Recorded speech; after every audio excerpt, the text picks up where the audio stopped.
Good morning সবাই, কেমন আছো? আশা করি ভালো আছো। আমিও ভালো আছি। আজকেও তোমাদের সাথে একটা ছোট্ট ব্লগ ভিডিওর মাধ্যমে শেয়ার করব সারাদিনের কাজকর্ম আর এক জায়গায় গেছিলাম সেটাই শেয়ার করব। দেখো মর্নিংয়ে মুড়ি আর আম নিয়ে নিয়েছি, যেহেতু আমের সময় খুব একটা বেশি খাই না, তাও কখনো কখনো খাই।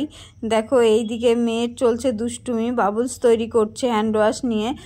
আর এই দিকে দেখো আমি স্নান টান করে ঠাকুর ঘরে চলে এসেছি। আর তোমাদের সাথে একটা ছোট্ট গল্প বলি। দেখো এখানে লিচু আনা হয়েছে। আমাদের বাড়িতে 3টে লিচু গাছ, যে বছর লিচু হয়তো এত লিচু হয়, আর এই বছরই দেখলাম যে একটা গাছেও লিচু হয়নি। একটা গাছে হয়েছিল 2-4টে।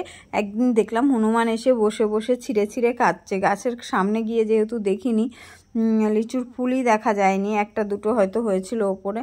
আর এই দিকে দেখো তাই লিচু আনা হয়েছে, সেই ঠাকুরকে দিয়ে নিলাম ফার্স্ট। সকাল সকাল স্নান টান করে পুজো করলে মনটাও ভালো লাগে, সব কাজ সারা হয়ে গেলে দিনটা অনেক ভালো কাটে। তাই চেষ্টা করি কখনো কখনো সকাল সকাল, কখনো কাজের প্রেশারের জন্য পারি না, সকাল সকাল হয়ে ওঠে না, আর কখনো কখনো হয়ে যায়। আর এই দিকে দেখো মেয়ের বাবা বাড়ি থাকলে কাজ অনেক তাড়াতাড়ি হয়ে যায়, কারণ উনি অনেক হেল্প করে। আর এই দিকে দেখো বিকেলের দিকে চলে গেছি আমাদের বেথুয়া ডহরি। আর এখানে নাইটির দোকান দেখলে চোখে পড়লো, পছন্দ হলো, নিয়ে নিলাম 2টো নাইটি। আর মেয়ের বায়না খাবো। দেখো এখানে মমস কেকে দোকানে গিয়ে দেখো কেক খাওয়ার জন্য গেছে। তারপর দেখো আমার জন্য একটা নিয়ে নিল, ওর জন্য একটা নিয়ে নিল। যতই নিজেরটা খাক, আমি খেতে চাইছিলাম না কারণ আমার একটু অসুবিধা হচ্ছিল, তাও নিয়েছে, একটা নিল, আমরা দুজনে খেলাম। আর এই দিকে দেখো নিজেরটা খাচ্ছে, সাথে আমাদেরটাও খাচ্ছে। দেখো নোটটা নষ্ট হয়ে গেল কি হলো, তারপর আমার এখান থেকে ক্রিম নিয়ে খাচ্ছে। দেখো নিজেরটা টেস্ট করলেও মানে ও মনে করে যে মায়েরটা হয়তো বেশি ভালো, কিন্তু খেতে পারে না, তখন শেষমেশ বলে আমি আর পারছি না, এরকম অবস্থা হয় আমাদের। আর এইদিকে দেখো খাওয়া দাওয়ার শেষে চলে গেলাম, এসি নেয়ার জন্যই গেছিলাম সে।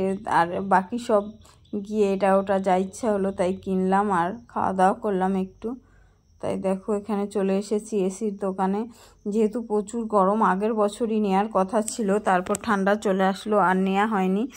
আর এবছর আর গরম সহ্য হচ্ছে না, তাই বললো যে এবছর তাহলে নিয়েই নিই এটা। তারপর দেখো এখানে এত সুন্দর ফুল, আমার তো ফুল এমন ভীষণ পছন্দের একটা জিনিস, তাই ফুল দেখলাম একটু ভিডিও করে নিলাম।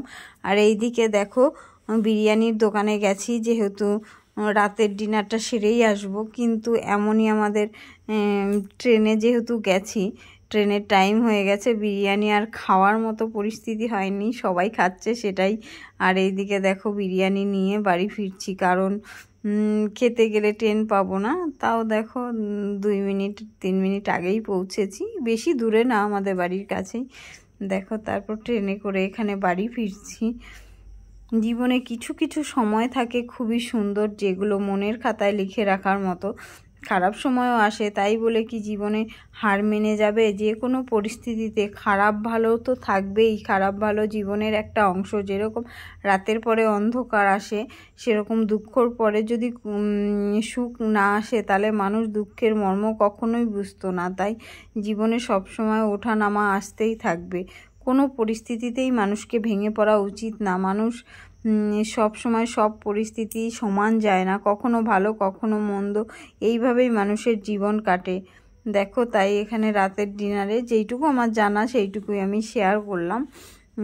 আর এই দিকে দেখো রাতের ডিনারে বিরিয়ানি আনা হয়েছিল, সত্যি খুবই ভালো ছিল বিরিয়ানিটা খেতে, একটু তেল বেশি ছিল, যেহেতু এইটুকুই শেয়ার করলাম।